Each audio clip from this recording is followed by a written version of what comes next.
think particularly it's been challenging sometimes actually interacting with the media messages around university, and sometimes the panic that is being conveyed in the media around the problem with having to go to university in the middle of a pandemic. And that's something I wanted to raise, just because I think it's not always the case that all of these great things that might be happening in universities around really listening to what our students need and adapting and creating new services and finding new ways to deliver things and support, those messages don't always get out. And I think it's important to recognize that doesn't mean nothing's going on, that, you probably will still be supported. It may be that those messages are not the ones that the news media is capitalizing upon, and they may be presenting messages instead about warning universities not to be predatory in getting students. And it's like, well, no, we have processes built that we're trying to be fair. We're trying to make sure we listen to students. And I think all of that is going on. So just to reassure you that even though some of the messages you may see in the media are very negative, I think that doesn't mean that really important supportive work is not going on. And certainly you can ask questions of the departments you're going to be interacting with to find out what those specific sources of support are. But I mean, I'd be really interested to hear from Sarah and Ben about your perspective on this in terms of, the students you're seeing and whether there are particular challenges for them around navigating, the discussions of transition, as well as their own experiences and the teacher assessed grades, and just so much has changed this year that, I'd really love to hear from you, what your experience and some of the challenges you've seen in the students you're interacting with are, because I think the questions you've raised are so important, but also quite different this year. Yeah, absolutely.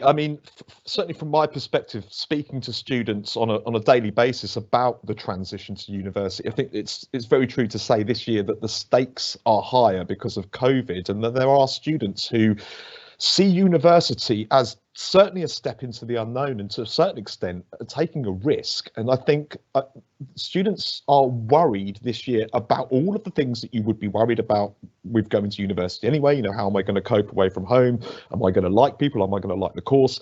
But also there's the concern, I think, about the experience being sort of somewhat diluted. And as you mentioned, Alison, through some of the stories earlier on in the year and last year in the media, what we saw, and that tends to stick in students' minds. And so it's very much this sense of added trepidation of this big life, big step in their life course. But it's this year's, it's got this extra sense of risk almost, because of the worry, what's going to happen if I can't have the full uni experience? And a lot of students talk about this uni experience, and what they mean is both in terms of the academic side and having face-to-face lectures, but of course also in terms of the social side, and are they able to go out, and are they able to socialize with their friends and new friends that they might meet? And I suppose especially coming from I teach in a fairly small town, and so a lot of the students here will be looking to go to bigger cities, or at least places nearer bigger cities, and so they want to experience the nightlife. And if they've seen for a year, some of their friends or on the media worried about not having that full experience, I think this is the thing this year where you've got those who have always wanted to go to university anyway, but the group who were sort of always umming and ahhing slightly, and will often leave it, as Sarah will attest, leave it very, very late to make their decisions. Those students this year seem to be erring on the side of caution and thinking, do you know what, I'm just going to leave it, wait and see, because I can always go another year. And so I think, I can't remember who made the point earlier, but about for students coming out of education, what we're certainly seeing is more students taking gap years this year in order to sort of wait and see what the lie of the land is in 12 months' time, with the potential to apply again in September 2022. Ben's absolutely right. I think I've had more conversations about deferring this year than I have ever had, and I've been a head of sixth form for about 15 years. So and often students in November, December, who would have applied wanting to go this September, have now kind of changed their mind. And actually I've probably got more students this year who kind of don't know what they want to do next year, and sort of saying, I'll work for a year and then I'll just see. and you can kind of understand why in the current climate. But I also wanted to say there's a lot about, you know, is there particular challenges this year because of COVID? But actually, I think our students are actually more prepared to come to university because they've had to do more independent learning and have had to do more themselves than ever before. And actually some of the things that we've been setting and some of the ways in which we are teaching because of the pandemic actually will be really beneficial to them when they go to university, which I think is quite interesting.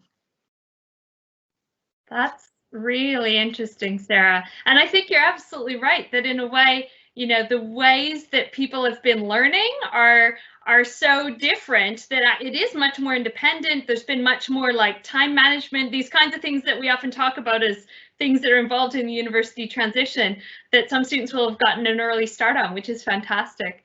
I just wanted to jump back in because I think this set of issues is so interesting. I mean, what you were saying, Ben, about like the university experience and worrying that you're missing out on that.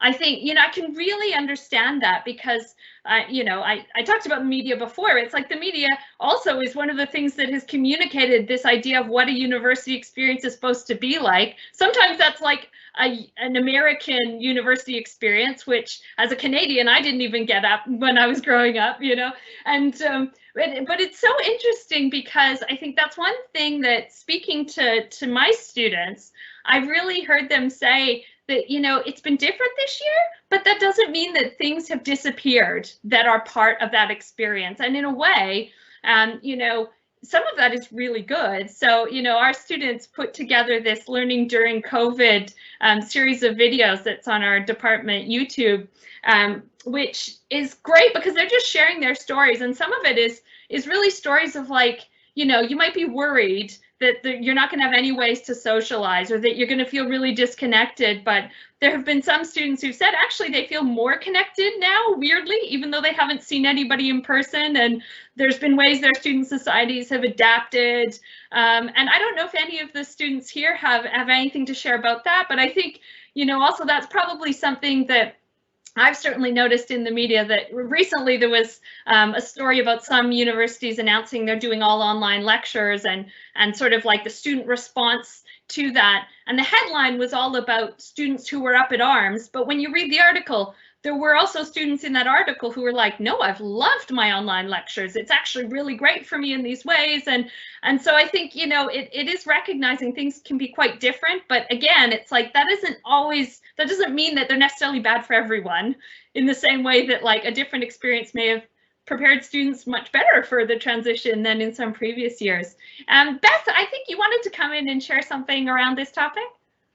Yeah, so obviously I understand people are scared about missing out on the classic what the media present as the uni experience, which I will admit is something that I came to uni for. I came from a small little town wanting the party lifestyle and all of that. And I have to admit that as much as I did that in first year, it's been so refreshing to not have that in second year because it became such a routine. And then it's so nice in second year, I've taken up other things and become involved in other societies. Even though it's all been online, I've become involved in things that I realistically wouldn't have done if nightclubs weren't closed because that's where I would have spent my free time. But it's actually also then helped me progress kind of like social skills because I was a bit scared to maybe do those things before. So I'd be like, oh, I'll just go on nights out because that's what everyone does.